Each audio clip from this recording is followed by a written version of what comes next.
So earlier today, a bipartisan Senate team led by Republican Lindsey Graham, Democrat Richard Blumenthal, Democrat Amy Klobuchar, and Republican Katie Britt introduced a bill designating Russia as a state sponsor of terrorism, tying this move to the abduction and forced transfer of nearly 20,000 Ukrainian children. Now, the International Criminal Court has issued arrest warrants for Vladimir Putin and Russian Children's Commissioner Maria Lvova-Belova over these unlawful deportations of children. Now, if this bill becomes law, Russia would join Cuba, North Korea, Iran, and Syria on the United States list of terror sponsor states. Now, the goal is to make Russia's economy radioactive to global finance and trade. The state sponsor of terrorism label carries heavy consequences. It cuts off most U.S. foreign assistance, bans arms exports, and places strict controls on dual-use items. That enforcement tightens under the Export Administration regulations, where countries that are designated as state sponsors of terror face the harshest licensing rules. That means fewer exceptions, broader end-use checks, and more denials for key industrial inputs. It also doesn't just apply to direct U.S. trade with Russia, but goods made anywhere in the world that contain U.S. components. Companies that break these rules risk losing access to U.S. parts and potentially being cut from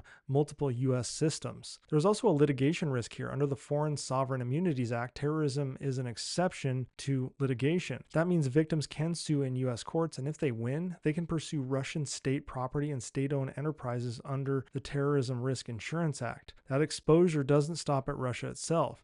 Any company that keeps doing business with Russia while having assets or operations in the United States could also be pulled into lawsuits and have their assets at risk as well. On top of that, there's Executive Order 14114, which threatens foreign financial institutions that support Russia's military-industrial base with the loss of U.S. market access, including access to the dollar. Combine that with the shame of the terror sponsor label itself, and more global banks and insurance will pull back. Payments will slow, trade finance will tighten, and commodity contracts will be canceled as buyers avoid the risk of touching Russian oil or minerals. Add in the Rebuilding Economic Prosperity and Opportunity for Ukrainians Act, and you have a clear process to immobilize and potentially repurpose Russian income and assets routed through U.S. systems into Ukraine's reconstruction.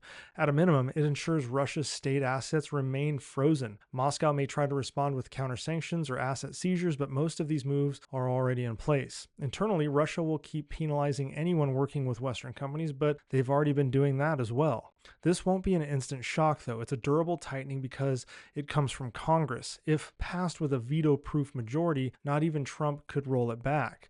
Removing the label would require new congressional action. For Russia, that means the long-term cost of raising capital, gaining technology, and conducting legal trade becomes extraordinarily difficult. The only way out of this for them, if it's passed, is to end the war and return the abducted children, which is the right thing to do.